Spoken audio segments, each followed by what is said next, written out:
শহীদ স্মরণ সভাকে ঘিরে নন্দীগ্রামে দুই ভাগে বিভক্ত হলো বিজেপি। একদিকে নন্দীগ্রামের বিধায়ক তথা রাজ্যের বিরোধী দলনেতা শুভেন্দু অধিকারী অনুগামী গোষ্ঠী, অন্যদিকে অন্যতম শিক্ষক নেতা তথা নন্দীগ্রাম পঞ্চায়েত সমিতির শিক্ষা কর্মাধ্যক্ষ দেবাশিস দাস এবং অশোক করণ গোষ্ঠী।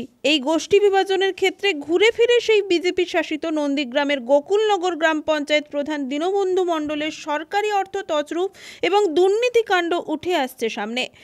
এই তেখালি বাজারে তালপাটির খাল থেকে আমাদের উত্তর দিকে কেন্দ্রমারি শেষ প্রান্ত হলদি নদীর পার পর্যন্ত প্রত্যেকটা সভা সমিতিতে আমি ব্যক্তিগতভাবে থেকেছি। গলা পাঠিয়ে বলেছি চোর মুক্ত পঞ্চায়েত হবে, স্বচ্ছ পঞ্চায়েত মানুষকে দেব। শেষ সভা হয়েছিল লোকসভা নির্বাচন সম্মানীয় অভিজিৎ গাঙ্গুলির সমর্থনে নন্দীগ্রাম কলেজ মাঠে, সেখানেও বলেছিলাম চোর মুক্ত বাংলা হবে। কিন্তু দুর্ভাগ্য আমাদের সব জায়গায় বোধহয় ঠিকঠাক চলছে। গোকুলনগর গ্রাম পঞ্চায়েতে কি হচ্ছে না হচ্ছে আপনারা সবাই জানেন, অবগত আছেন। তা নিয়ে তো আমাদের একটা ক্ষোভ আছে, বিবেকের তাড়নায়। আজকে 3 মাস হয়ে গেল আমাদের সাধারণ সভা হয়নি, অঞ্চলে কোনো অর্থস্থায়ী সমিতির সভা হয়নি, একটা রাস্তা তৈরির স্কিম নেয়নি, জলে সাবমার্সিবল, 2 দিন পরে গ্রীষ্মকাল, সাবমার্সিবল তৈরির স্কিম নেই, সাবমার্সিবলটাকে খারাপ হয়ে গেছে, সারানোর পয়সা নেই। মানুষের সামনে কি করে দাঁড়াবো? এত বড় মুখ করে ভোট নিয়েছিলাম, পরবর্তীকালে কি জবাব দেবো মানুষের কাছে? সেই বিবেকের তাড়নায় ছুটে বেড়াচ্ছি, তাই থানায়। কারোর বিরুদ্ধে কিছু নয়, দুর্নীতি হয়ে থাকলে প্রশাসন যেন কঠোর ব্যবস্থা নেয়। আমাদের যারা গোকুলনগর অশোক করণ মহোদয় রয়েছেন, গোবর্ধন দাস, আমি রয়েছি, আমি দেবাশিস দাস, বটকৃষ্ণ দাস ইত্যাদি অনেকেই রয়েছে।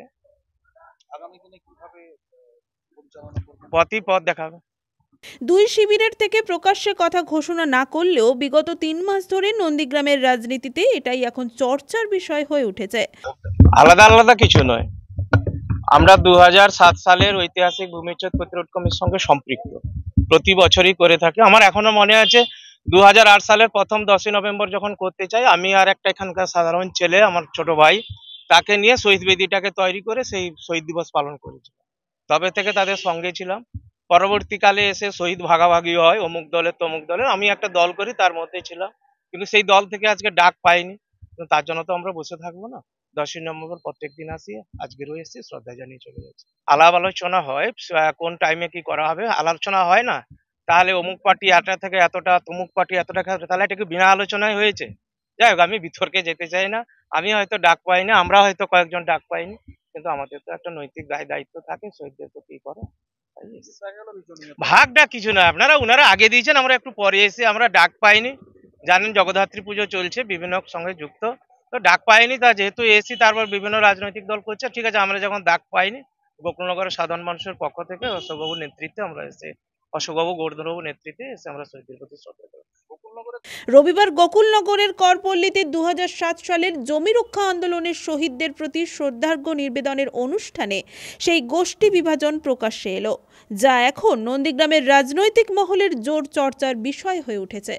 একটা কথা বলি, এটা আমাদের অভিযোগ না, এটা হচ্ছে বিজেপির পরিচালিত পঞ্চায়েত প্রধানের বিরুদ্ধে বিজেপির পরিচালিত পঞ্চায়েত মেম্বার, পঞ্চায়েত সমিতির কর্মাধ্যক্ষ, বিজেপি পরিচালিত পঞ্চায়েত সদস্যরা অভিযোগ করেছে বিডিওর কাছে, ডিএম এর কাছে আর এসডিওর কাছে।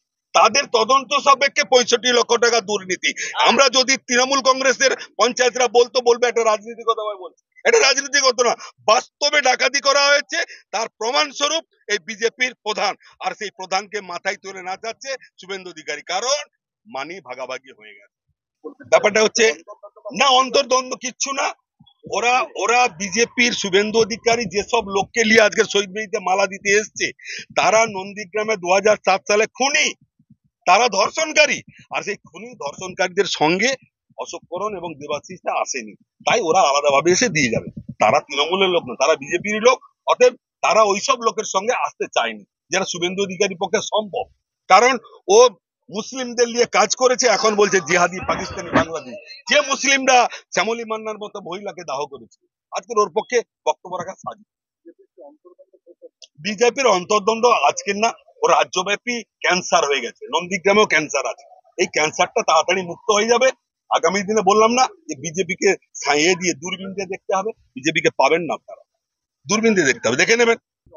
তৃণমূল কংগ্রেসের কোনো উত্তর দিব না। তৃণমূল কংগ্রেস আয়নায় তাদের নিজের মুখটা দেখুক।